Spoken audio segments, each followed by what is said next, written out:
Sa iba pang balita, kinumpirma ng Philippine National Police na may kidnap threat sa Central Visayas matapos na maglabas ng travel advisory ang Estados Unidos sa mga mamamayan nito. Mula sa Camp Crame, may report si Mon Hocson live.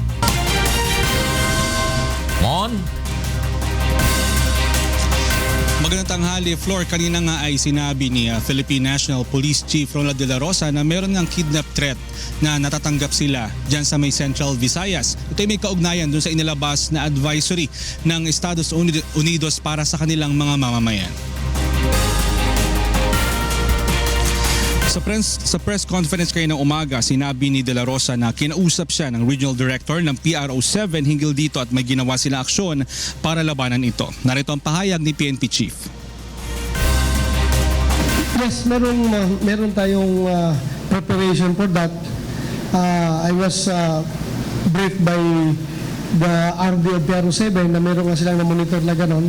Then, meron magka-ocular action na ginawa ng ating RD ng PRO7 para matuwad itong mga threat na ito. Bagaman hindi dinetali ang laman ng intelligence report, tiniyak naman ni Bato na handa ang PNP o ng PNP chief na handa ang kapulisan na harapin ang naturang banta sa seguridad ng bansa. Matatanda ang nagbabala ang US Embassy sa Manila sa kanilang mga mamamayan sa Central Visayas na mag-ingat. Nakatanggap daw kasi sila ng unsubstantiated yet credible information na posibleng tangkain ng mga terrorist group ang pagdukot sa naturang lugar.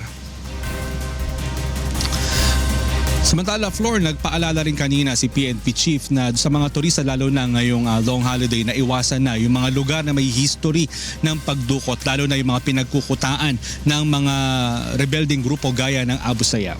Yan ang latest mula dito sa Crame. Balik sa iyo, Flor. Maraming salamat sa iyo, Mon Hocson, nagulat mula sa Camp Crame.